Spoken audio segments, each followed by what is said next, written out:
Hey there, welcome to the Breakthrough Creative. It's me, John, and I'm so glad that you're joining me. This is the place where we talk about the business of art and the art of business. My guest today is a whirlwind of skill and talent. He is a copywriter who has started and sold two agencies over the course of his career. His name is Andy Strote. I came across him on Twitter and I happened to just enjoy his posts, and I saw that he had just finished and released a book called How to Start a Successful Creative Agency.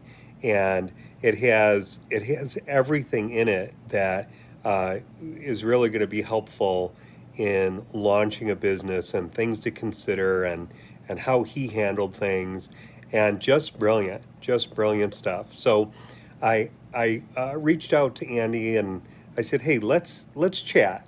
Let's just have a chat." And so we did that before we actually recorded today, and it was just really good to connect with him and meet somebody who is a truly creative professional entrepreneur who has seen the ins and outs of it all and made it happen. And so then we set up a time to record, and that's what you're going to watch or hear next on the interview. And I'm really excited for you to hear his story, his journey, and then some of his best practices. And then we get a little bit into the book as well. And I'll have links and whatnot for the book toward the end of the interview. And then, of course, if you look down in the description for the episode, you'll see links to Andy there, which, of course, will get you to the book. So, before we do that, I'm going to ask you, would you take a moment, and if you're watching on YouTube, would you subscribe to the show and then hit the little bell for notifications so you know when I have new episodes or tutorials or other things that pop up? And then if you're listening on the podcast, would you do the same? You can't hit the little bell, but you can hit subscribe. And then you can also leave a 5-star review. And well, I guess you don't leave a 5-star review. If it's a great review, I'll give it 5 stars. So leave a review, please, of what you think of the show. And if you would also leave a 5-star rating, that's just going to help us kind of climb up through all the podcasts and shows that are already out there. So that'll be just so helpful and so beneficial. And then if you know somebody who is a creative professional or somebody who wants to be a professional, happens to be creative, and you think that this would benefit them, please share the show on whichever platform you watch or listen. I greatly appreciate your help doing that. And with that being said, on to my interview with Andy. Hi, my name is Andy Strote. I am an ex-creative director, copywriter, founder of two creative agencies, have always been a writer, continue to write. Most recently, I wrote a book, How to Start a Successful Creative Agency. I still write for a number of clients, but mostly I write for myself now. Fantastic. How did you get started in writing? What led you to that? How I got started writing. Um, we always had books when I was growing up at home, and I always liked reading. I don't know. I know some people don't, but I did, and I started writing, and I don't know, just sort of diary kind of stuff. Tried to write poetry when I was a kid, and even in public school, high school. But then in high school, my best friend and I started a school newspaper. Now, the school already had a newspaper, but we didn't like it because we thought it was too narrowly focused. It was just about school stuff. And when we were in high school, what we wanted to write about was music and cultural things, stuff that was going on. And the school paper didn't want that. So we thought, well, okay, fine. So we started our own, and we bought a used old school mimeograph machine from the town police force. They seem to have gotten a newer one or something, and we put out our own newspaper. And school said we couldn't sell it on school grounds. And we said, well, that's fine. We sold it on the corner. Now the school paper was free. Ours cost 10 cents. So, and we did like 700 or 800 of them or something for our high school. We always sold out, which paid for the next paper and ink for the next edition. So my friend and I wrote pretty well the whole thing. So each issue was, I don't know, 16 pages, something like that.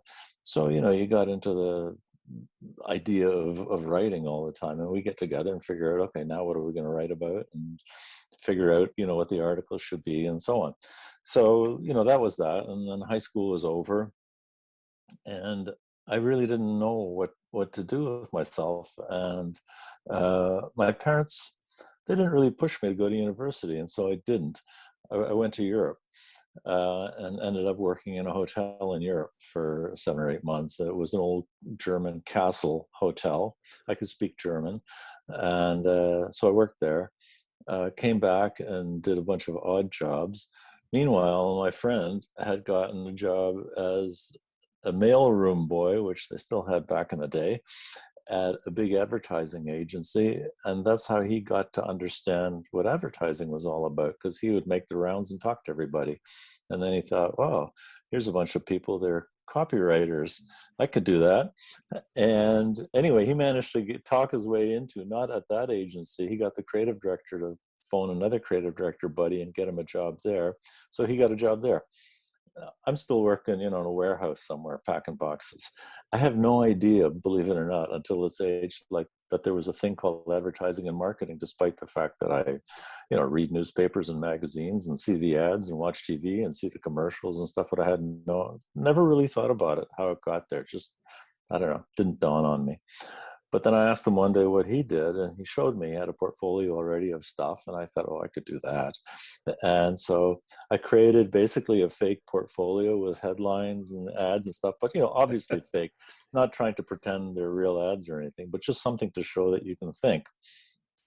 I got an industry magazine that listed all the ad agencies in town, in Toronto, and I started phoning. 3 weeks later, I had a job, copywriter, junior copywriter at an ad agency. I'm forever grateful. They had a very experienced senior copywriter there who became a mentor, and took a pencil to everything I wrote, and that's fine. And you just learn to write. You learn to write advertising, not something else, and so I did that. Anyway, long story short, I was a copywriter / creative director for 6 different agencies. Wrote everything: TV, commercials, radio, print, all kinds of stuff. And then went on my own freelance, and I worked from my home, exactly the room I'm sitting in now, for 6 years, working freelance, and had a couple of really big clients, good clients, that they just gave me constant work. And I had a bunch of smaller clients too. And then got so busy that I couldn't I couldn't do any more. Like, I couldn't stay awake any longer. Making good money, but realizing that on my own as a freelance writer, even working with other graphic designers and stuff, so we get pulled together on projects. I had a bunch of guys, men and women that I worked with. My client, they also had them. Sometimes I'd get paired with them and I would work with them. But I realized I couldn't grow anymore unless I did something a little bit bigger. And so I put out an ad saying I wanted to start an agency, and I was looking for a partner. Now, in my advertising agency days, I'd always been paired with, in those days, they call it art directors, graphic designers. So I was very used to working in a team kind of format. I enjoyed that. Even when I was working independently at home, I'd inevitably be working with a designer in one way or another. So we'd get together, have meetings, figure out, what we're doing on this assignment, and do it. And so when I wanted to start my own agency, it was quite natural for me to want a partner. And I also wanted a person who was just as invested in the company as I was. So rather than go out and hire somebody or whatever, I wanted somebody as a partner, and basically 50-50 partner. Luckily, at the time, I had a very good accountant, and he was also like a business advisor slash mentor. So when I started all this, and I talked, oh, anyway, so I put out this ad, just backtrack. I put out this ad. I got 30 responses, people who somehow thought they would be interested in forming some kind of an agency with me. I went through them all. I met with 5 of them, and then basically chose one. And this guy had previous experience. He had his own agency in the UK. He moved to Canada. And he was looking for some kind of a situation like that. And so we said, why don't we do a few projects together first, just to see how we get along. And we had numerous meetings and so on, and sort of what our vision for this company was, where we thought we might go with it, and so on. Anyway, we did a bunch of projects together, decided we liked each other, and incorporated a company. Went to my accountant and just asked sort of basic questions about how we should operate and run this company financially and so on, right? And his advice was really simple. He said, be 50-50 partners, make all your decisions together. Decisions obviously have to be unanimous. If one of you doesn't like it, then you can't go ahead until both of you like it, and just work that way, and try to keep your lives really simple. And so now that we had an incorporated company, of course, we bill as a company. The money comes on the top. We each pay ourselves equal salaries, and everything we did was like financially was always equal. And he said, the accountant is very wise. He says, some days one of you is going to be working harder than the other. Some days one of you is going to be bringing in new clients as opposed to the other. He says, don't count all those things. It'll all even out. Just trust that it'll even out, and trust that you're both working hard to make this work. So that's what we did. So even with just the 2 of us, we went into it with the notion that it wasn't just going to be the 2 of us.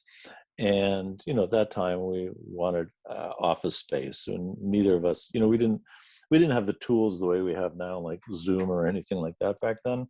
And so we did something, very traditional. We found space, but when we found space that was big enough for 7 of us, right? And we had it built out. I mean, we had, that's the other thing. If you're going to start a company, save some money first. So we both had, well, you'd be surprised. Some people sort of do it out of desperation, and they're kind of broke, and they want to, they want to start a company. It's not a great mindset to be in when you're starting. Well, let me stop you there. You've shared so much, which is awesome. I want to unpack a little bit. I want to walk back.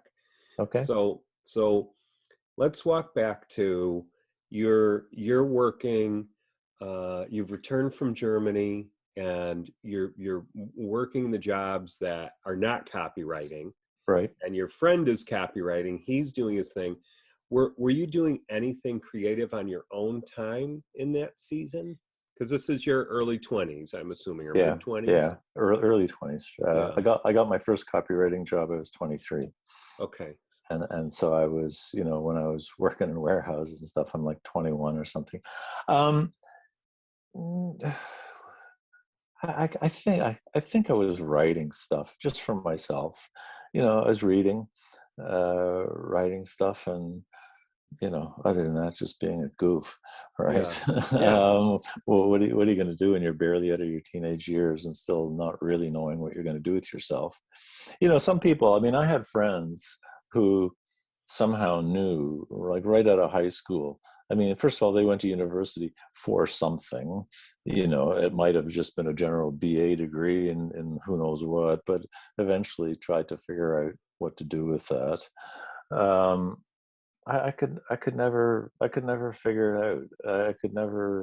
I never had sort of a notion, the usual doctor, lawyer, accountant, professional kind of thing. Didn't know. And always assumed that somehow that it would come to me, that I would figure it out at some point, right? That I would not spend my life packing boxes in a warehouse. Um, but yeah. So my friend got this job, and then I just looked. I mean, we'd been writing this newspaper together not that many years before that, uh, and even for him, it hadn't occurred to him either. He just had to get a job, and as it turns out, he gets a job in an ad agency. It would have been all different if he'd gotten a job, I don't know, in an accounting firm. We all turned out to be accountants or something. What led you to the notion? I love that word, by the way. To the notion of crafting your own portfolio to make your own work in it. I know that you wanted to get work in the industry, Yeah. but that's pretty forward thinking, I think. Well, that was just another thing I copied from my friend. Okay. Um, Yeah. when he was working in the mailroom, and when he was around seeing everybody, and so he'd get to talk to people. I mean, in those days, things were a lot slower too, so Yeah. people had a lot of time to sit around and talk. So he would talk to the writers, and he got to be friends with the creative director, and they would have talks about what it was like to be a writer in advertising and so on. And so my friend said, yeah, that's what he wanted to do. And how would he go about doing this? And the creative director told him, he said, well, just mock up, a fake portfolio, just something with headlines and maybe some subheads and scribbles, and however you want to do it, just so you can present some ideas. And he said, when you've got that done, come and show it to me. So the guy helped him, and then he said, and I'll see. So I'm not going to hire you here, but creative directors know each other.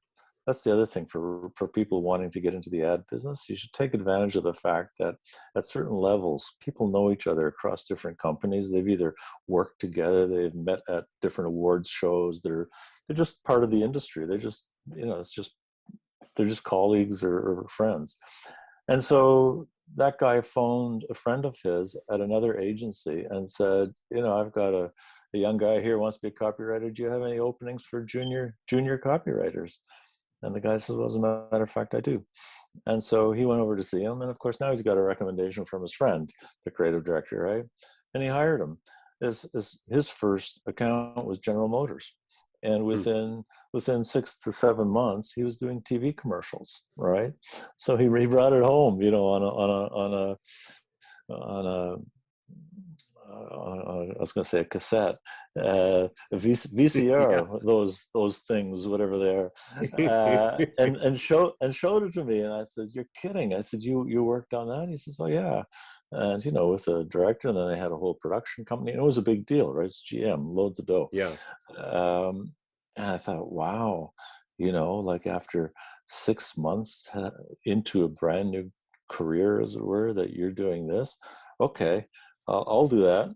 And so he showed me, he still had his fake portfolio, and he says, do one of those, make one like that. I said, sure, no problem. Right. And I did. And yeah, then it's just persistence. Like, I was lucky, I had a list of all the agencies with their phone numbers and their personnel and everything, phoned around and got a job at a small agency that specialized in doing real estate. So at the time here around Toronto, there was the early condo boom, and they were building condos all over the place. So these big builders. And so this guy had an agency. That's all he did was real estate stuff. But it was a very prosperous little agency. And the other interesting thing, getting my first job there, they hired this art director, an elderly gentleman. This was probably the last of his career, but he actually helped open Ogilvy and Mather in Toronto and worked directly with David Ogilvy. Oh, And wow. David Ogilvy, even when he was heading up a very substantial company, David Ogilvy was, of course, a copywriter, and he still liked to write. Right. So when he sort of got away from managing the company and, we're going to open a new office in Toronto and staff it, well, he would come up and work and actually do stuff, roll up his sleeves and write ads. So my friend showed me, he opened his portfolio. He said, yeah, David Ogilvy wrote this. I designed it. And David and I would work together. Um, and Ogilvy opened in Canada because in the States, they had the Shell account, Shell Oil. And Shell, of course, is a big player in Canada. And Shell said to them, well, if you want the business in Canada, you have to open an office in Canada. So they said, okay. So they opened an office in Toronto. And I think they also opened an office in Calgary, which is, where all the oil is. Um, and that's why Ogilvy would come up here to sort of, get to know the Shell Canada people, but then also a lot of the other clients that they had in other countries, they would pursue them to get them also in Canada, which made sense for the clients. So I was working with an art director who personally worked with David Ogilvy. I thought, well, that's cool. Wow. But by that time, I knew who David Ogilvy was. And then coincidentally, when Ogilvy put out one of his second or third book, Ogilvy on Advertising, uh, I guess because he had an office here, he did an evening where he was talking and then a book signing. So I have a book autographed by David Ogilvy too. So Wow, that's fantastic. that was my first job Yeah. in advertising, and then I moved to another small agency, and then I moved to a bigger agency where we did TV commercials and all kinds of radio and big clients, and then a few more agencies, and that's after that I decided to go out on my own. So, and when you went out on your own, Mm-hmm. that was the 6 years of freelancing, right? Yep. Yep. Working for yourself. How did that differ from you working in the agencies? It's quite different. Um, And by the it, way, were you still working at all with those agencies? Would they bring you in freelance, or you were getting your own accounts now, so you were so competition? So I have to tell you about the last agency I worked at, and this is something that I think anybody who's trying to make the transition from, say, working in an agency to working for themselves, if you can find a situation like this, it's a very easy transition. So the last agency I worked at, I was brought in there because another guy I had been working with previously was there, and he was running the agency now. And he called me after he'd been there a while, and he said, we need some help copywriting here. He said, I don't know if you're interested in moving or not. And I was. And he said, but the challenge is right now, I can't afford to hire you full time, but I have an idea that you might like. And he said, I can hire you half days. So you'll have your own office, you'll have support staff, computer, printer, all the stuff that you need, right? And we'll pay you for half days. We'll agree on an amount. It's our job to keep you busy. If there's work beyond that, you'll fill out timesheets and we'll agree on an hourly rate, and you'll bill us. But otherwise, you can use that office and do any freelance work that you have. And I already had freelance work at the time. So this is perfect, right? So you got somebody guaranteeing you half days, 9 to 12, 5 days a week. Beyond that, and a lot of times I was also working afternoons for them, and then I would just bill them for that too, right? So it was like a retainer plus Mm-hmm. hourly billing. Great.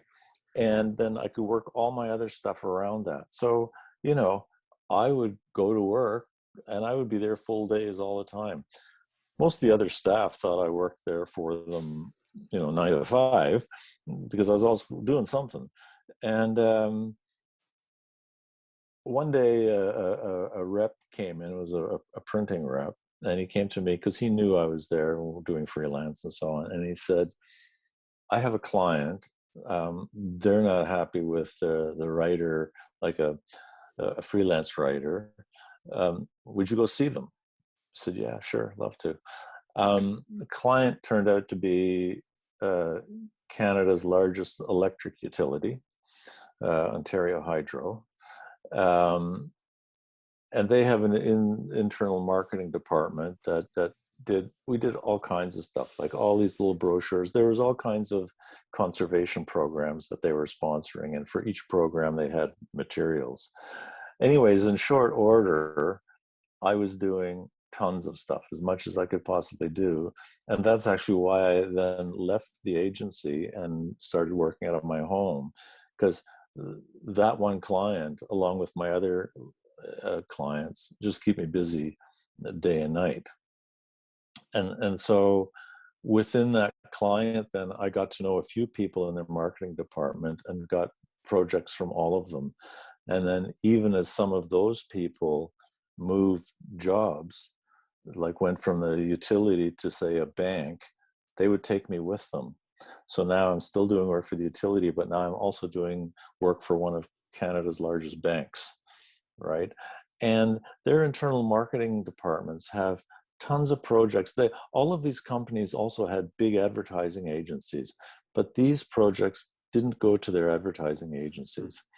These projects were handled by the marketing department using freelancers like me and a bunch of other people, right? And so really my job was to establish a good relationship and just keep working with them. So I never pitched things. I didn't have to give them, like, it was never a competitive situation. I mean, literally the jobs would come in, there'd be a briefing. That's the other thing. These people were professional clients, which to me, if we talk about my book later, one of the things I talk about is professional clients versus amateurs. Okay, so professional clients, these are trained marketing people. They will write you a brief that tells you everything you need to know, who the audience is, what the product is, what their goals are, et cetera, et cetera. So you get a full brief. That's their job, to write you a complete brief, and then you can do the project.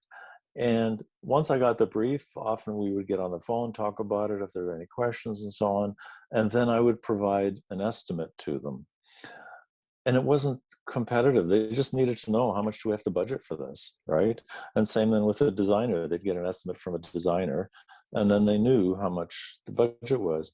And the thing is, clients like this have budgets. Like, they have money they need to spend. It's not personal money.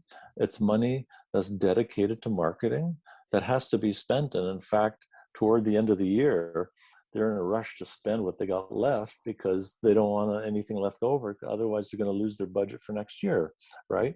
Which is a huge difference between working for a bigger corporation versus a small family-owned business, where the money is personal money, and the less they have to spend, the better for them. There's a big difference in mind shift. And when you're working with these kinds of companies, like, none of it's personal, and and they're grateful. They, as the client, get these projects, and they're thinking, oh geez, now I have to do this. I'm already so busy now. you know uh, the other account people have given me this project to take care of. Oh, I got to find somebody to do this, right? And then they're grateful that somebody's doing it for them. And so there's always tons of work. And I see on social media sometimes the marketing gurus, telling people, it's always hustling, and what to say on a phone call, and how to raise your rates, and blah blah blah, all this stuff, right? I never did any of that.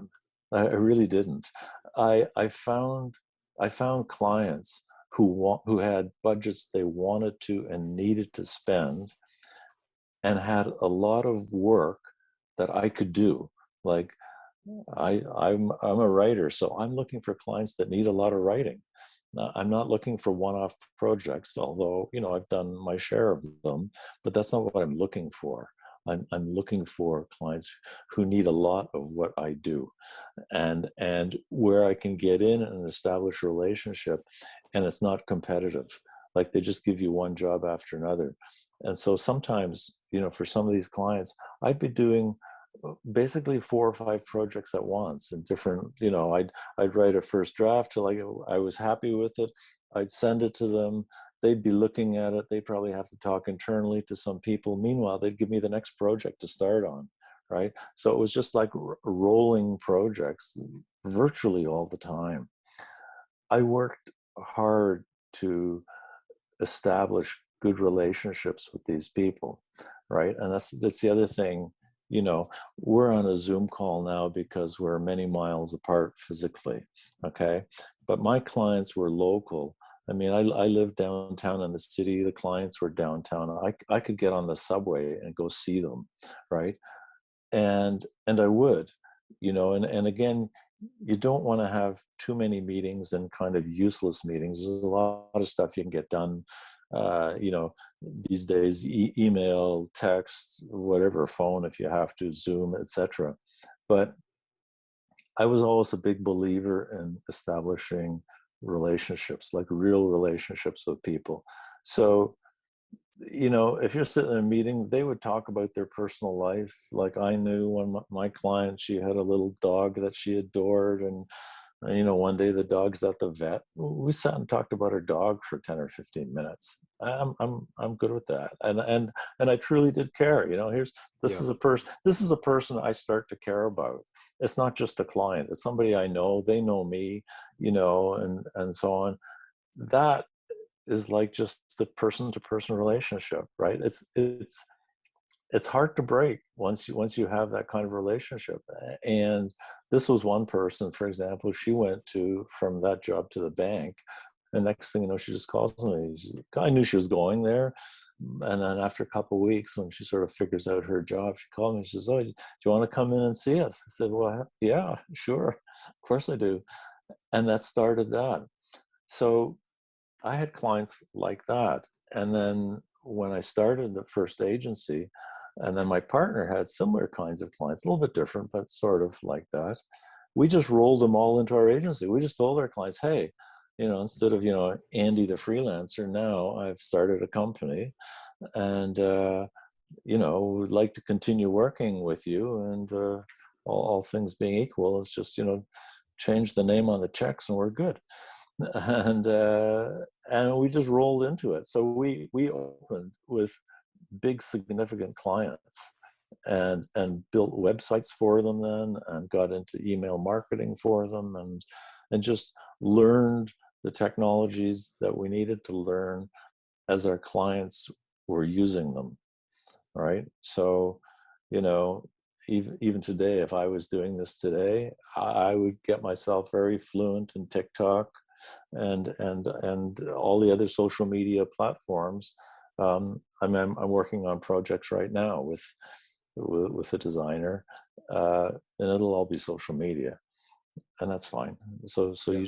you just learn and adapt, and you Just a learn different medium. just a different medium and different way of communicating, and different things you're measuring, Hmm. but not that different, Yeah. right? So that was my first agency. We started with two of us. As I said earlier, we took office space for seven. Um, Within a few years, there were 30 of us. We'd expanded twice. Luckily, our neighbors kept moving out of their offices. So as they moved out, we took them. We just bust down walls and get somebody in to redesign, and, you know, end up buying more desks and chairs and computers and so on. And in our fifth year, we had two companies interested in buying us. One, a multinational agency out of New York, and the other, an IT company out of Montreal. Um, Anyways, long stories between all of that, but in the end, we decided to sell to the IT company, and so we sold the company to them.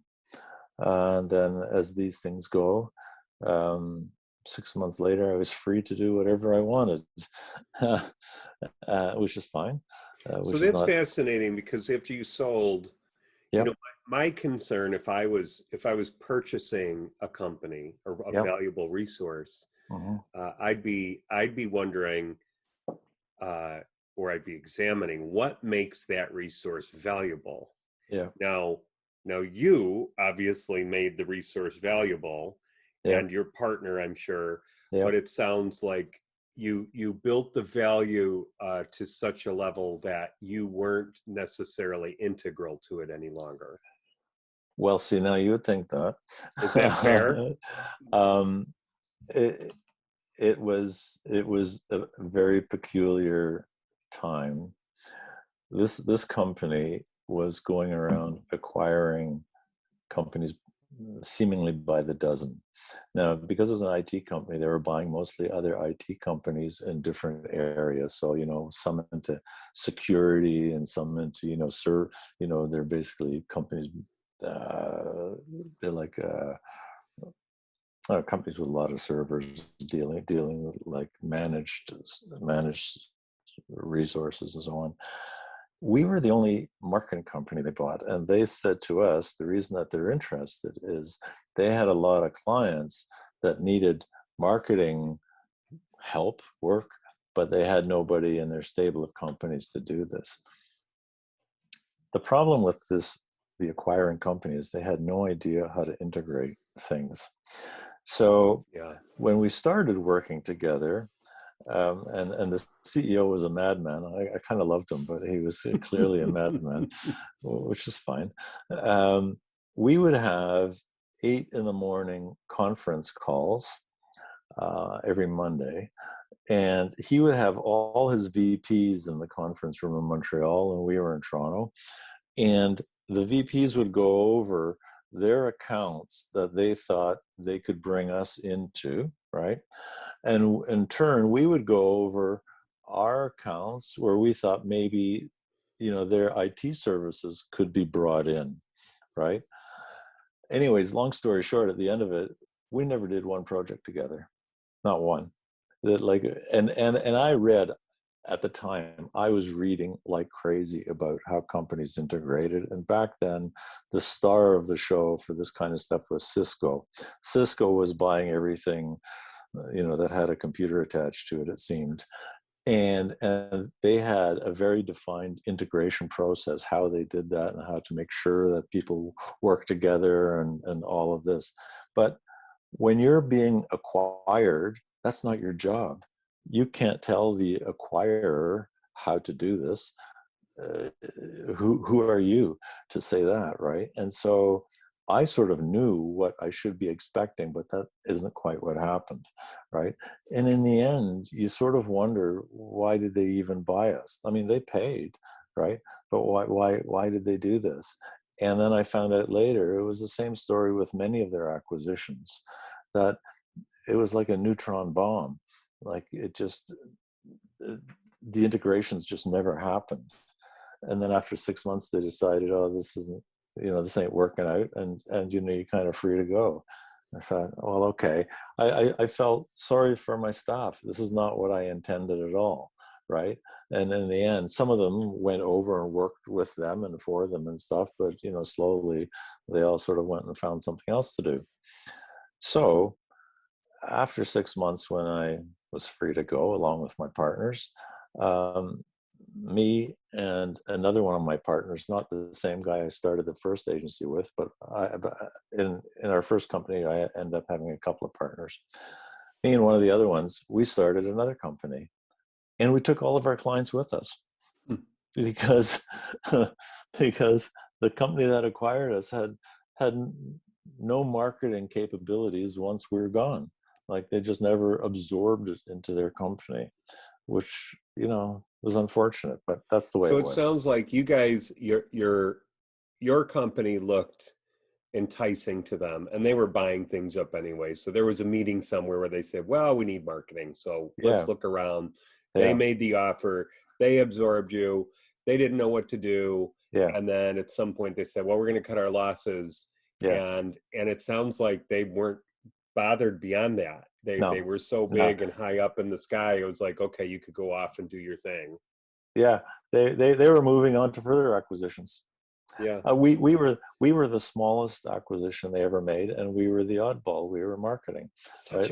That must have been such a strange time in your life. It had It, to be it was bizarre. it was bizarre. Meanwhile, while we were there, we were still working on our clients, right? Yeah. And so, this my first company was called Fireworks Creative, so we just called it Fireworks, and their company had a very French Canadian name, and so at one point they said, well, they want us to change our name to their company, and we said, well, I don't think so. That's just not going to fly here, right? And so they said, okay, it doesn't matter. We don't, just a thought. And it just never, when they had all of their VPs sitting around and they had huge companies, clients, and they said, okay, well, I'm going to talk to this guy, and then we'll bring the guys at fireworks in and stuff. Never went to a meeting. It just slowly kind of fizzled away. Mm. And then at the end, all they were really interested in is, could we introduce them and their IT services, our clients? We had a big bank, they're really interested in that. We had a big electric utility, really interested in that. We were doing work for the Ontario government, really interested in that, right?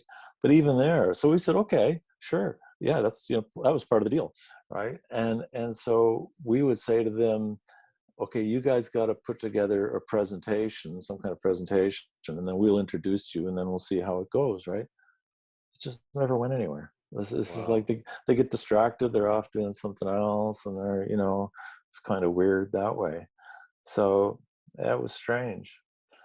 Um, but when we started our second company, um, it was no problem going to our clients and saying, "Oh, change the name," but the the friendly faces you've always known are still here.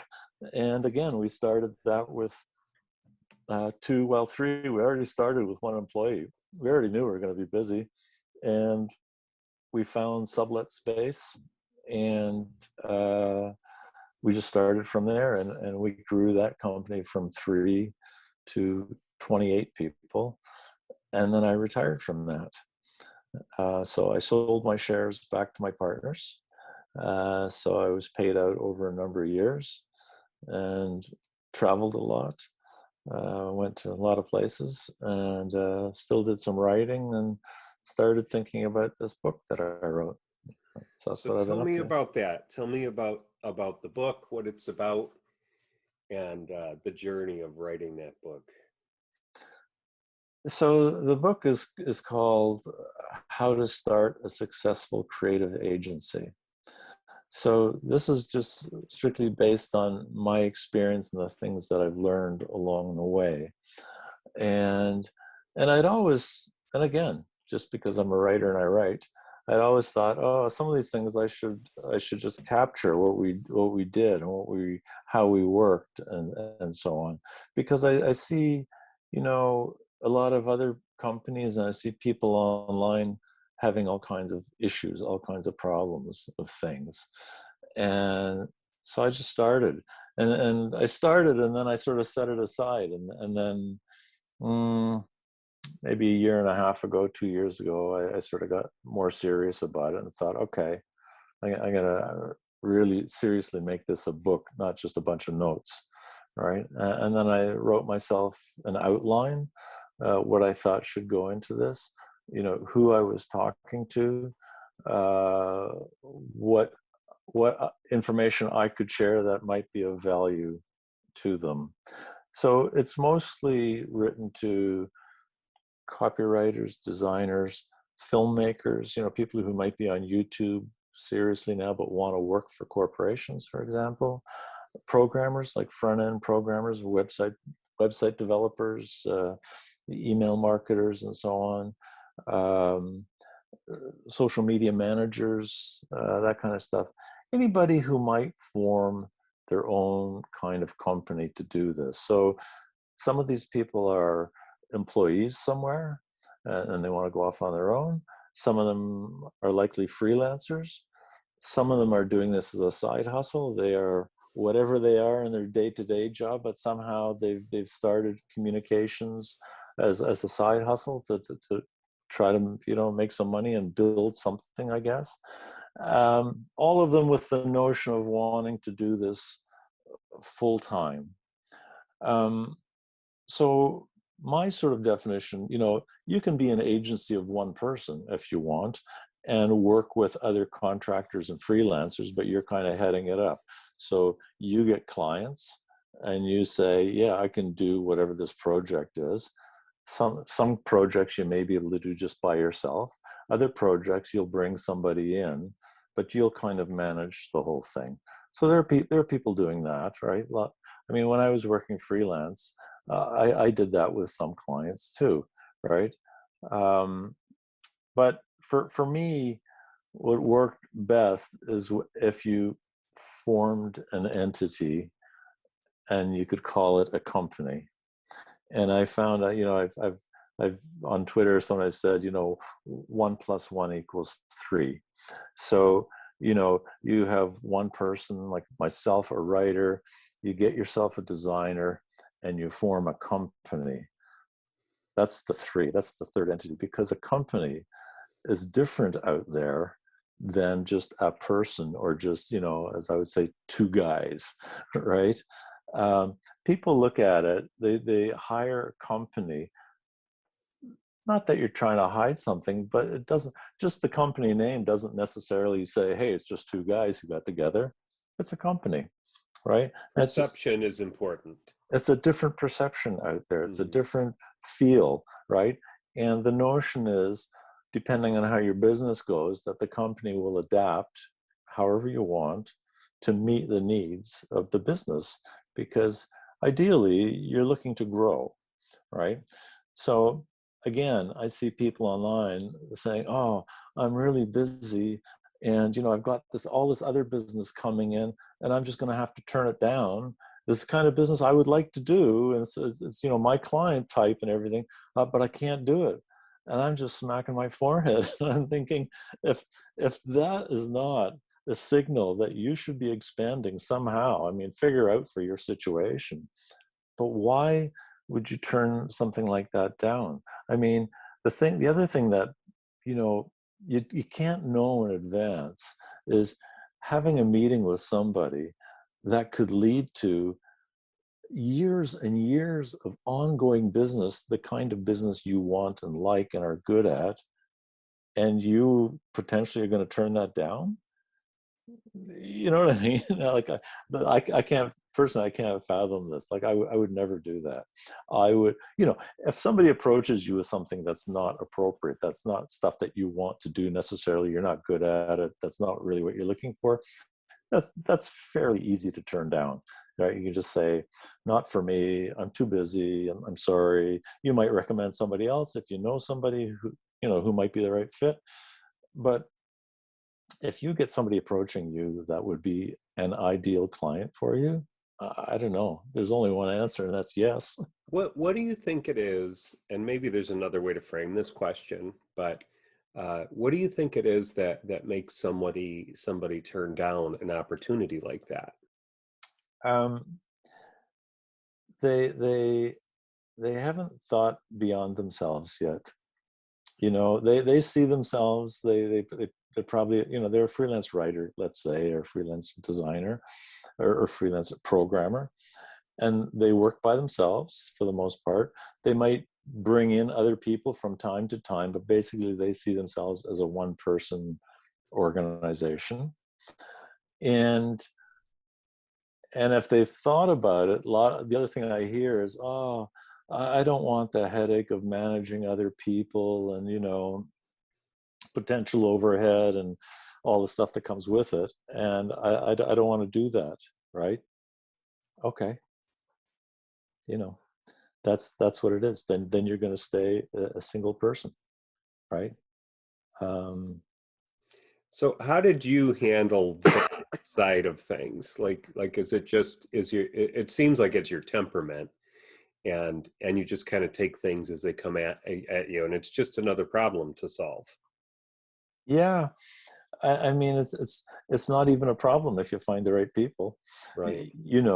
So again, when my partners, both of them, had their own companies before, so they had experience in working with a group of people that they were responsible for in some fashion, right?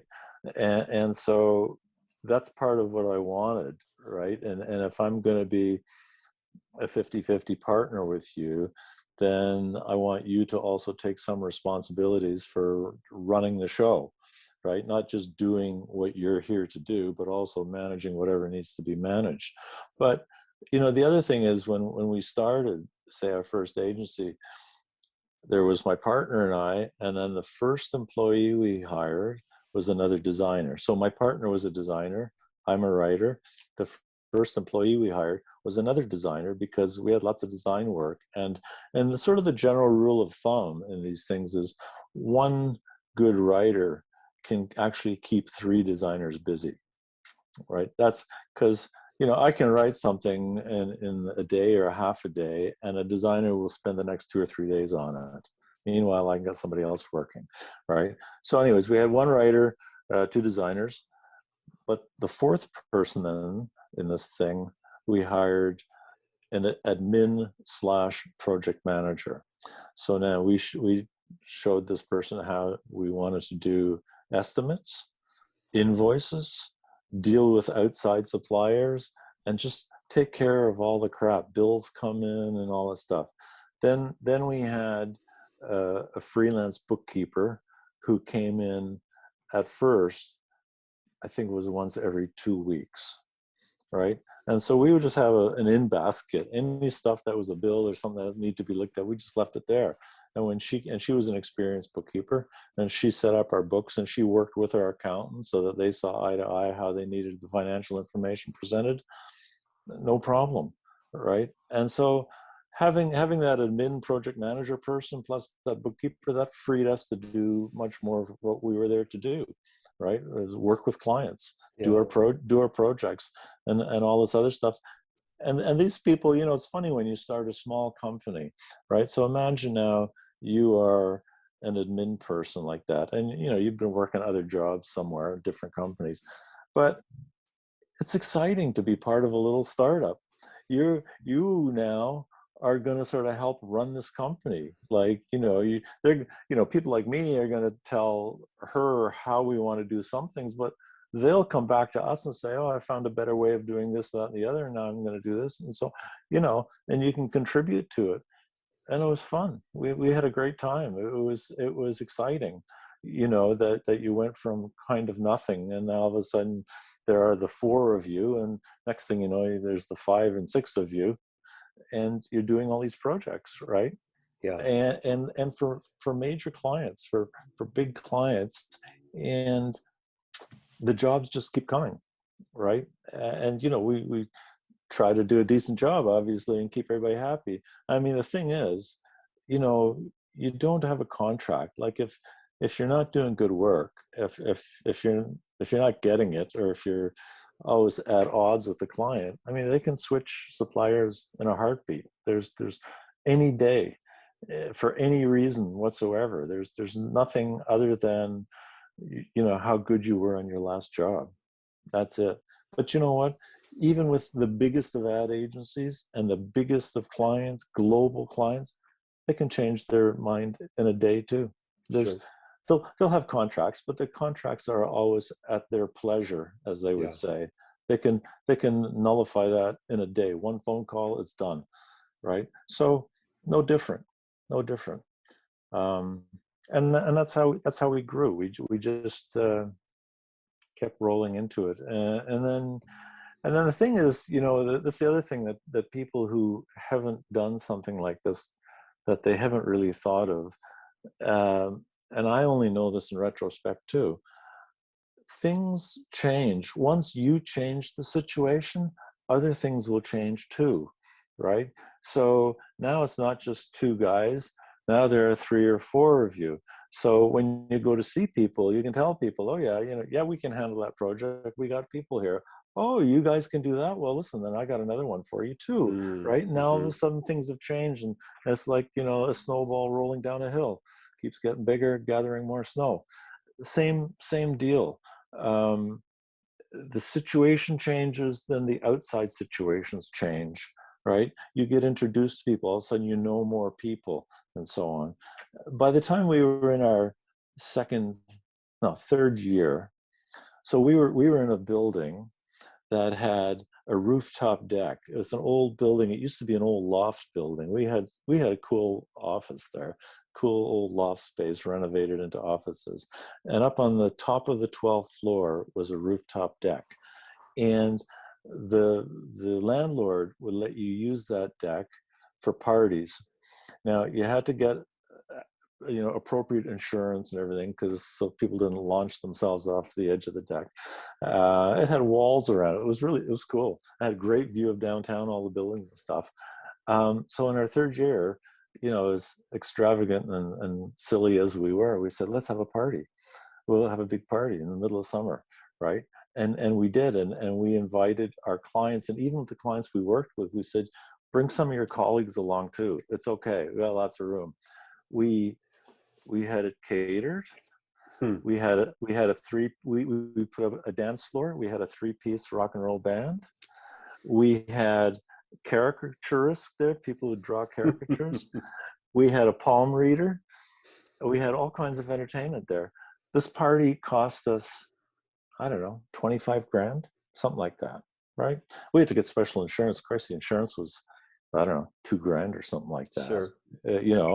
And oops. And so we had this party. People loved it. People had the best time. Yeah. And then that just draws you even closer, right? Because even back then, nobody did that. Well, the big film studios used to do it. They were fun parties too. But like great selection of food, drink, wine, beer, basically, waiters, servers, the whole thing, catered, the whole deal, right? Music, people would get up and dance, partying away. It was a beautiful night. It was great. We did that twice. We did that then, not the next year, the year after that. We had another party, more people, and it was fun. And that's what I think has gone out of the fact that people, well, this last year and a half has, totally this changed. last year and a half's out the window. Yeah, sure. Yeah, totally changed a lot of things. But I fear that some of the things that has changed are going to stay. And I don't think it's good for people like me or people like us who need to build relationships with clients, because a relationship over Zoom isn't the same. Right? And I would do stuff like, go to meetings, bring coffee to the meeting. Why? Because the coffee in their office sucked. It was horrible. Right? And everybody knew it and everybody complained. Yeah. Right? So on the way in, I passed a decent coffee shop. I know how they like their coffee. I just bring coffee, people, right? It's the small thing. It's a nothing, right? But why not? And oh, thanks, man. That's great. Oh, now we're sitting there drinking coffee together while I'm getting a briefing on a new project. I mean, come on, right? And that to me, it's in my book. I talk about this, and some people, frankly, aren't that comfortable. Like they're a little socially awkward, shy. They would rather not do this, right? They would rather. First of all, they'd rather not go to meetings, period. And even if they were at a meeting, they just get the information and go, right? I'm a little different than that. So my suggestion is, if you would rather not do that, then find a partner who will. Find somebody in your organization, in your new company, who's good at that, right? It's worth millions. It's just there's nothing like it, because otherwise, if you never establish that relationship, you're expendable. You're disposable. Yeah, you're just a commodity. You're just a commodity. As opposed to building relational equity. And it's, as I listen to you and your story, it's a little crazy to hear somebody approach things in many ways that I have. Yeah. And I would do the coffee thing. Yeah. And it's like, hey, I'm going to go past this and grab a coffee. I'm getting a nice coffee. Do you want a coffee? Yeah, I'd love a coffee. Or can we meet for lunch? Or and a lot of it was, I wanted a coffee and I wanted lunch.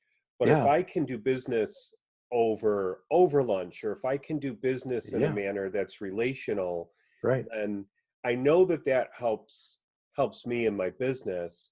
But as you said, I also liked my clients. Yes. I like to know about them and their lives and what's going on. And Yes. oftentimes, if I had a client, I'd ask them how they were doing. And if they answered me and I either thought it was inauthentic or I Yeah. sensed a problem, I would say to them, hey, I don't believe you. Do you mind if I ask you a little bit more about that? And Right. sometimes they'd say, no, no, no, no, I'm fine. I'm just busy. But Yeah. other times you Yeah. find out they put their dog down over the weekend, Yeah. or a relative has an issue, or there's Yeah. some pressing issue, Yeah. and and they would reveal more of themselves to me. Yeah. And I mean, I treasured those moments, Yeah. not because somebody was hurting, but No. because I would then, there's something about being known, like Yeah. people, sharing, like you would with a friend or a relative. Yeah. And that was always important to me, Yeah. business, and still is. 100%. Yeah. See, in my book, I call them business friends, Yeah. right? So it's a little different. Like, it's not like a personal friend, it's not a relative, right? But it's not just a business, uh, I don't know the word. It's not just a client vendor kind of relationship, right? It's not that Well, you're cold. in the trenches Yeah. with Yeah. them, Yeah. right? Absolutely. Yeah. So I would say, and this again, why I like having what I would say are professional clients, right? So the two of you are two sides of the same coin, right? They have something that needs to be solved, and they've defined what it is and given you all the information they give you, and you are going to help them solve that.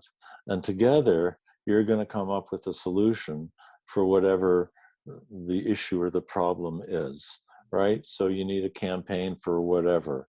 So they've done their work. They've defined everything. They've gathered all the information for you. They've got research and whatever they need to allow you to do your part and come up with appropriate and innovative solution, so that together you've done this project.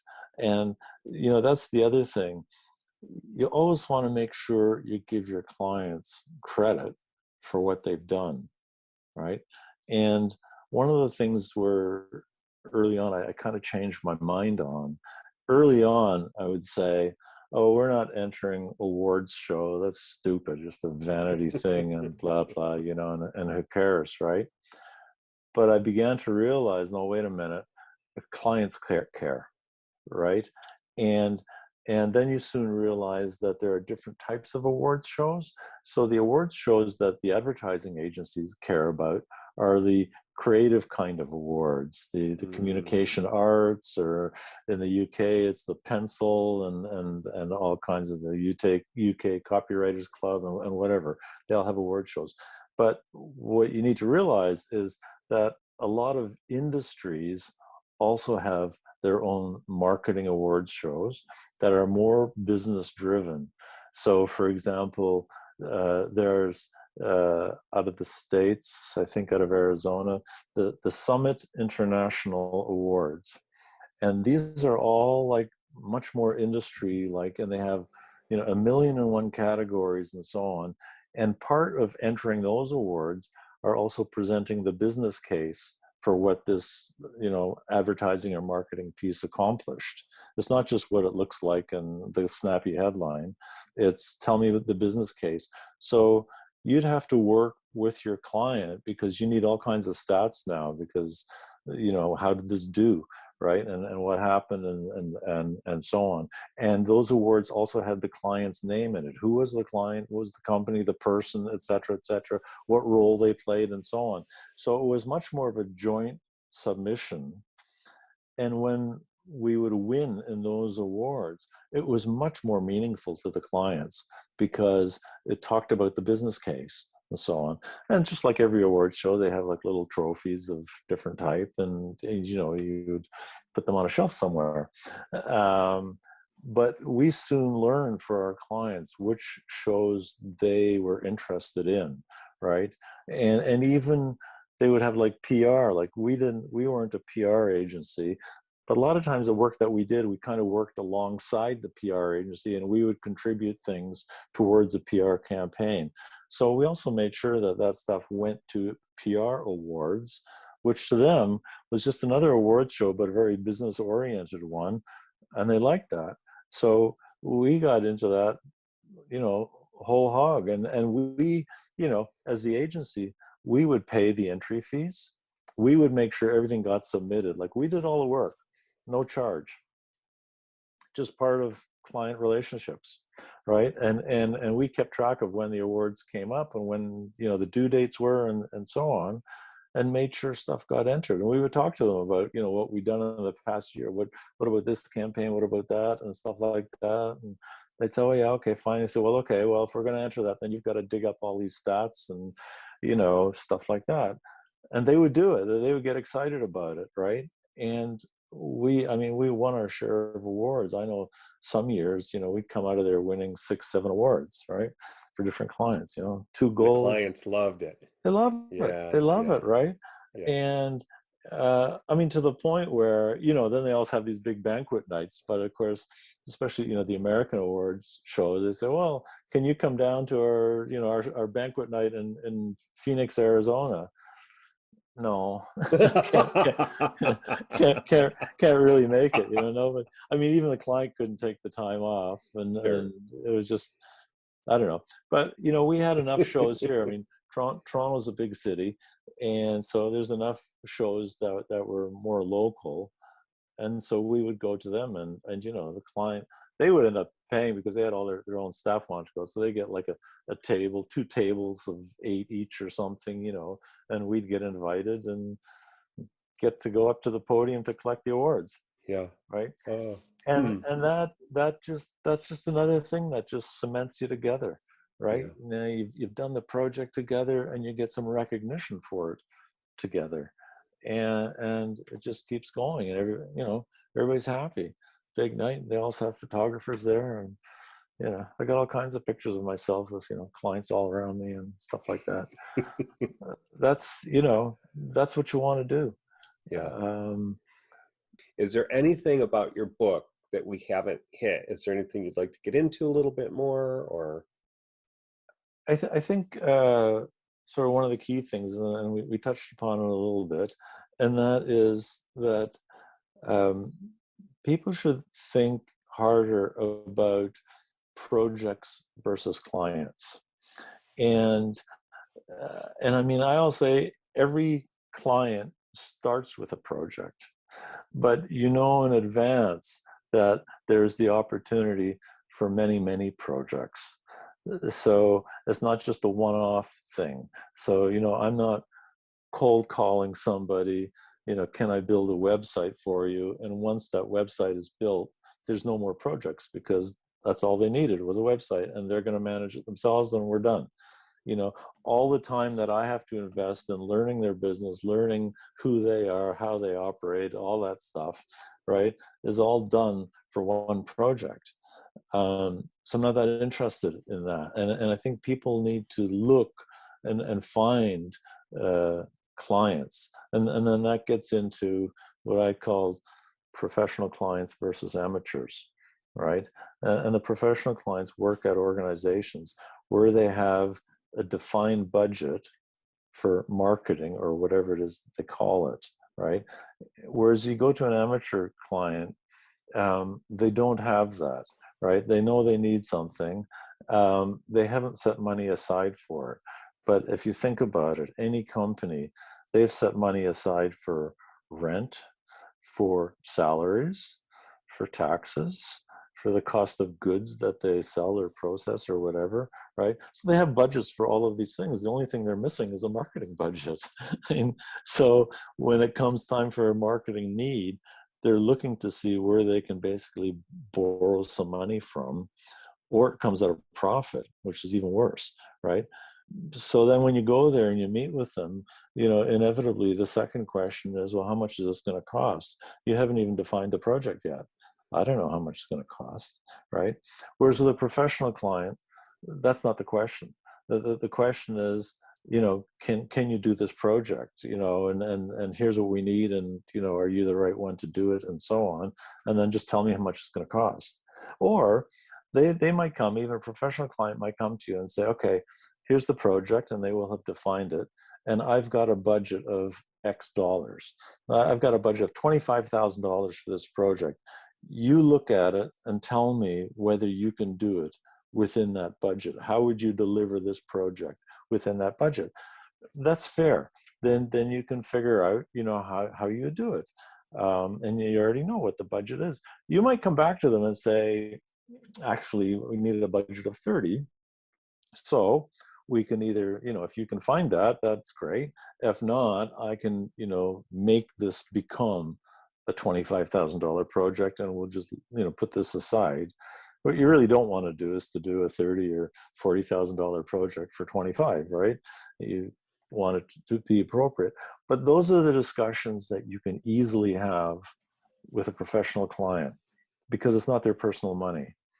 Well, and they understand. They Right. understand. This is the way it is. And Yep. I've experienced probably as many times as you have, too many times, of the client who they have no understanding of what Right. goes into the project. Right.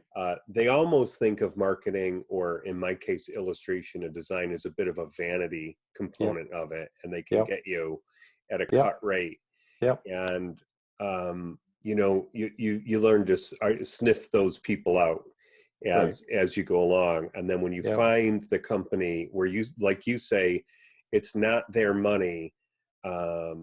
I used to experience, I think I got to a point where I said, you can tell the clients who as you would call them, are amateur clients, because $500 to them might as well be $5,000 or Yeah. $50,000, as opposed to Yeah. the professional clients who will Yeah. look at a budget and say, oh, $50,000, that's great, we're budgeted Yeah. for that, Yeah. fantastic. Yeah. Yeah. Exactly. I mean, here's the one thing I put in the book, and it's so blindingly obvious. It's easy to forget. Big companies have more money. End of story. Right. Bam. that's Yeah. that's that's it, right? Yeah. They are a bigger company, and marketing is important to them, and they've set aside a marketing budget, and away we go. So in your case, a $50,000 project, yeah, sure, right? Why? Because we have a $7 million marketing budget. That's why. So it's okay, right? And a small company, 50 is more than they've got. They don't have 50 for anything, Right. never mind for one project. And so you can't do it. But what I do say also in the book is, you can work with smaller clients. They just have to work like a professional client. And we worked with clients like that. They didn't have huge budgets, but they had appropriate budgets for what they wanted to do. The budget was right. We would work really hard to make the most out of any budget. I mean, we were on their side, and we would say, if you're going to do something like, they have product rollouts, and we say, okay, so we're going to have to do a photo shoot for these. So let's think of all the uses that we might have for this photography, so we get everything in this photo shoot, right? So you might want to shoot something vertically, landscape format, whatever. Let's get it all now. Even stuff that we're not going to use, but you're going to use because you want to put this picture on the side of your truck, right? Yeah, I mean, seriously, we did trucks Right. and stuff too, right? And in the catalog, it's a little 2-inch picture, but we were going to do a version that we'll be able to blow up, make sure we have the resolution and the right, scale and so on. Put it on the side of a truck. So we worked really hard to make the most out of any of our budgets. This wasn't a big budget client, but it was really fun. It was profitable for us. They were very professional. It was, one guy with a 5-person company, but he would easily talk about budgets. He set aside budgets for what we were doing. Wasn't a difficult discussion to have. Reasonable, understood the process. That's the other thing, and you sort of touched on it. Amateur clients don't understand processes, how to get to things. right? So they think, like in your case, for example, if you're doing illustrations, well, it's just magic. Like 1 minute there's nothing, and the next minute there it is, it's all done, right? Well, no, it's not. There are preliminary sketches. There are, ideas sort of brought forward because you're going to go one direction, but you could explore 5 directions to begin with until you sort of settle on one. You think that's the way we want to go. And for us, it's the same thing. You go through these different steps, and processes cost money. But professional clients see processes as being reassuring because you've done your work. You didn't just, a harebrained idea off the top of your head, there you go. No, you worked through it, and you had choices, and you made decisions along the way, and you came out with an answer that answered all the needs of whatever the project was. For them, that's reassuring, and they don't mind paying for it, because if anybody ever asks them, or if they have to present it internally, they can Right. present it step by step. Here's what we did to get to this, right? And here's why we think this is a good solution. They're assured by that, right? Well, and it's wonderful, isn't it? Because it always reassured me too, Yeah, because I could send a sketch to a client, and I'm yeah, sure you've experienced this with copyright and the whole yeah, shebang, and they're like, yeah, "Oh no, no, we can't go." And now you've saved a whole lot of trouble yeah, and embarrassment, and like you yeah. never want a client to be surprised, right? Surprise is No, usually a bad thing. yeah, yeah, yeah. Well, that's again, the notion of two sides of the same coin. Like, you want to work in a way that makes sense, but you want to bring them along. Like, by the time you're actually doing it, they shouldn't be surprised by what you're doing, right? Right. And we would, that's the other thing we did when we estimated projects. We always estimated for 3 options, right? So let's say, in your case, say doing an illustration. In our case, if we were doing, I don't know, a website. So for a website, in our preliminary design phase, never mind the tech part of it yet, but just for the design phase, we would say we're going to present these types of pages: a home page, a section page, inside page, whatever, maybe 4 or 5 different pages. But we would do 3 completely different looks for this, and how this could be presented. Each one of them had to be an option that we would be happy with if the client went forward with it. So no presenting 1 good option and 2 sort of not very good ones, right? They all had to be good. They all had to be fully thought out. Uh, and you say, well, why don't you just present 1? Because clients would like to have a say in the matter and have a choice. And we thought 3 was always the magic number, right? Um, One is, if sometimes clients will say to us, in sort of their notion of bringing down the budget, well, we don't need 3, just show us 1, right? So we would, push against that. But if we really got pushed into it and they said, no, we just want 1, it's okay. So you come there, you do your best, you present 1. Inevitably, the question is, well, did you have any other ideas? Well, yes, we did. But you only wanted 1, right? So we really tried to avoid that. Two, nobody likes either, because 2 is either or. You want this one or that one? Left or right? Which one do you want? Right? It's confrontational. 2 is Good confrontational. or bad? Yeah. Good or Yeah. bad, right? Black Yeah. or white, right? It's not 3. Now you have a real choice. You got A, B, and C. Oh, I like this part of A, but I also like this in C. Oh, maybe we could tip this and then. And now it's, there's no pressure in it. And it's just enough that you can deal with. I always think beyond 3, it gets confusing. Now there's too much. Yeah. All right, and I'll joke, I say, how people count 1, 2, 3, and a bunch more, right? It's like, I From can't the get time we're little. Yeah. exactly right. Yeah. And 3 is just, it's enough. It gives you some options, and besides that, for anything you're doing, you should be able to get all your ideas out in 3 different looks, as it Yeah. were, 3 different feels, right? And beyond that, you can fiddle with it. And 3 is what we present to the client. Internally, we probably had 10, right? But pretty soon in early internal meetings, you sort of discard that, nah, kind of interesting, but not appropriate, whatever, right? Or this is a lot like that. So these two things are actually one thing. So let's just combine them and that's one, right? In the end, we're presenting 3. And so that's what we do. Clients were generally pretty happy with that. That worked really well for us, and it really was kind of the magic number. And then from 3 you want to get to 1, right? And sometimes there's a bit of horse trading going on and stuff like that. You got to be careful that they don't wreck the whole thing by combining, making a camel out of a horse, right? You don't want that.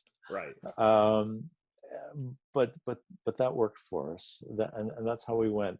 And the other thing is, when you're presenting 3 options, that can justify a certain level of fees, right? Why did it cost what it cost? Well, because we're going to show you 3 fully developed options, right? That pick any one of them and we'll all be happy, and they'll work for you, and we carry on. And then I think, sort of lastly, what's in the book that we haven't really talked about, and where people, I think, sometimes fall down, is they don't do complete estimates with enough detail in them to both show their understanding of the project and to protect themselves by limiting the job, right?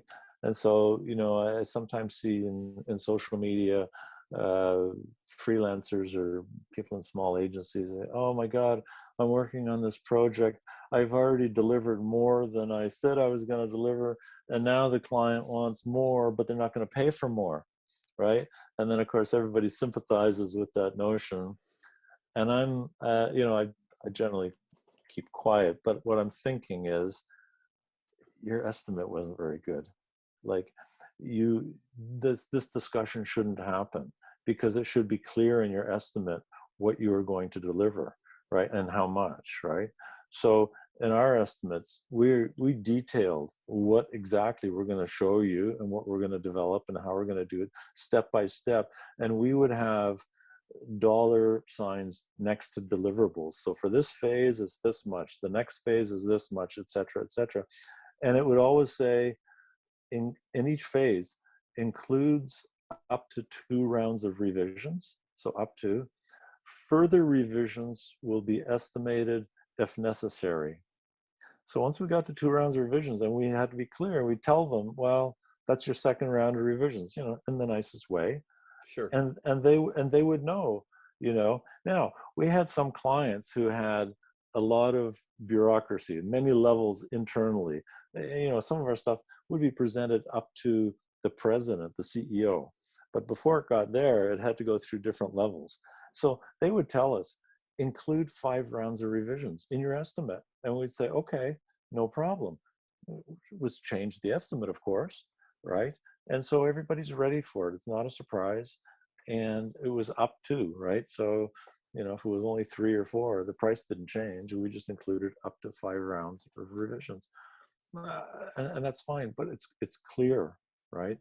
Well, and that's the great word right there, because the word going through my head was clarity. Yeah. And it seemed to me in my career, wherever there was pain in a project, there was a lack of clarity Exactly. in the project. 100%. 100%. That's exactly what it is, right? And so for us in the estimates, we obviously, after a short time, had templates for what we put into our estimates. Every one of them was customized, but we made sure that we didn't miss any steps, right? We always said, up to 2 rounds of revisions, or up to however many rounds we wanted, and so on. Like, all of our language was always in there, right? And then payment terms too, right? So when are you expecting to get paid, and so on. We would offer discounts for early payments too, in some cases, and not the same terms for everybody, right? We would decide for a company, how we're going to handle that. So the typical generic payments are net 30 days, right? Pay me in 30 days, everything's cool. For some clients, if they were able to do it, we would say net 30 days, 2% discount for 10 days, right? Pay us within 10 days. We'll take 2%, and we would do the math for them. It would be right there for them, right? And now, with electronic payments and everything, I mean, there's no reason you shouldn't be able to do it. It just has to be processed. Somebody has to approve it, has to move from desk to desk inside the client, or, forward it, however, and then payment issued, right? So it's important. Like you need to tell people that. We would, for some clients, we would answer RFPs in some cases. And it's become a standard feature in RFPs to say, do you give volume discounts? We would say, yeah, we do. But we would tie them not only to the volume, but to also the payment terms, right? So for example, starting off, we would say the terms are net 30 days, 2% discount. After you bill, and we would pick a number, $100,000 in a year with us. Once you hit $100,000, the terms become net 30 days, 5% discount. But it was always a 5% discount 10 days, right? It was always, you only get the discount if you pay us within 10 days, okay? And at the beginning of the year, the clock starts again, we reset. So it's always within a year, right? So we would look for what we thought was a reasonable stretch amount, right? So we're not going to give you volume discounts for, doing $10,000 worth of business in a year. We wanted clients that had the potential to give us a lot of business. So for some people, the volume discount would only kick in at, say, $250,000, because that was feasible that we would get that. And at that point, there's that financial reward. And if they have internal people who are very focused on cost control, they would respond to that. They see that. They see net, 10 days, 2%, they will get our bills paid in 10 days because they want that extra money back, because they get points internally for cost control for being able to do that. And if they see volume discount after a certain amount, they will push to get us that amount. It's just like when you shop online and it says free shipping after X dollars, right? You're not going to buy something that falls $5 below that and have to pay shipping. You're going to say, oh, what else can I buy? And then I get free shipping. Same incentive, same deal, Yeah. right? And so we would do that. That's just business stuff. So Andy, where can people find your book, How to Start a Successful Creative Agency? Well, the book is available practically everywhere. It's available on Amazon digitally and in paper. It's available on Kobo, Apple Books, and as a PDF on Gumroad. So if you go to my site, and the site is creativeagencybook.com, so one word, creativeagencybook.com, it'll give you an introduction to the book. It'll tell you the table of contents, all the chapters that are in it. You'll see some blog posts that are sort of excerpts from the book. And there are links to all the stores where it's available. You can sign up, and I think it's a pretty good incentive if you sign up for the occasional emails I send out. I'll give you no obligation chapter 14, which is the biggest chapter in the book, and it's a chapter called Working with Clients. So it's everything I know about working with clients. It's about 60 pages. It's like a little ebook on its own. And I'm thinking and hoping that if you read that, you'll want to read the rest of the book. Fantastic. And where can people find you? Same place. Just go to my site, creativeagency.com, or I'm on Twitter, but there's a link from my site to my Twitter account. So I'm on Twitter as Strote Book. So STROTEBOOK, Strote Book on Twitter. I'm also on Facebook, but mostly on Twitter. I'm probably most active there. That's where I Uh, found you. Yeah, it was yeah, on Twitter. And I'll have all that in the show notes below as well. So sure. if you're looking for Andy and you didn't hear it all, go down below and you can click on his link to bring you to him. So Andy, this is awesome. I really appreciated chatting with you. We had an hour conversation about a month ago. That Yes, was really good just to meet each other, and yeah. I've really enjoyed both times. So thank you so much. Thanks for being generous with your information, and thank you so much for being my guest. You rock. Ah, thank you very much for inviting me. It was my pleasure. It was really fun to talk. I appreciate the invitation. Was I right about that interview? That was a great interview. Thank you again, Andy. Thanks for sharing your journey and so much of what you learned along the way. I really, really appreciate how you just kept moving forward with everything. That when you didn't know that you were going to be a copywriter, or maybe even that you could be, and you were kind of tracking with your friend who suggested, "Hey, put a portfolio together," and you went ahead and you put together this portfolio that showed what you could do. It didn't have real work in it, but it had, and let me define real work. It didn't have work that you had created while being paid as a professional, but it showed professional quality potential, and obviously enough potential that you got hired. And sometimes when we don't have the education to back us up, or the degree, I guess, because he certainly had the education. When you don't have the degree or you don't have the experience, you've got to find creative ways to get in front of people who might hire you. And I just love that he put this portfolio together that showed what he could do. And then he took the next step, and then the next step after that. Then, not long after that, and after working for a company, Andy became kind of part time independent and then fully independent. And then I just love that he reached out to the marketplace to look for a partner, and not to look for another copywriter, but to look for someone who complemented his skills and his abilities. He looked for somebody who could complement a copywriter, and a designer was the obvious next step. So somebody who was visual. And they were both able to get to work and to bring clients in.